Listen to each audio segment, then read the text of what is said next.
ચાલો મિત્રો, તો આપણી પાસે અહીંયા પ્રશ્ન છે કે એ અને બીની સરેરાશ ઉંમર 30 વર્ષ છે, બી અને સીની સરેરાશ ઉંમર 26 વર્ષ છે. એ અને સીની ઉંમરનો તફાવત છે, બરાબર. તો એ અને સીની ઉંમરનો તફાવત આપણે શોધવાનો છે, બરાબર. તો એ અને બીની સરેરાશ ઉંમર એટલે, બરાબર, બંનેની સરેરાશ ઉંમર 30 વર્ષ છે, માટે એ બી, બરાબર, એ અને બીની ઉંમરનો સરવાળો કેટલો થશે? 60 વર્ષ. ઠીક છે. પછી બી અને સીની સરેરાશ ઉંમર 26 વર્ષ છે, તો બી પ્લસ સી બરાબર થશે 52 વર્ષ, બરાબર. આ થઈ ગયું આપણું સમીકરણ 1 અને આ થઈ ગયું આપણું સમીકરણ 2. હવે સમીકરણ 1માંથી સમીકરણ 2 બાદ કરીએ.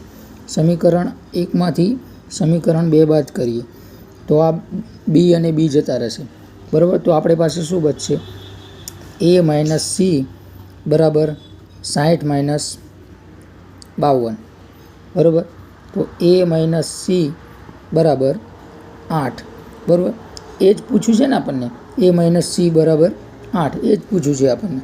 એ અને સીની ઉંમરનો તફાવત, તો એ અને સીની ઉંમરનો તફાવત 8 વર્ષ થશે. તો ઓપ્શન ડી 8 વર્ષ આપણો જવાબ થઈ જશે.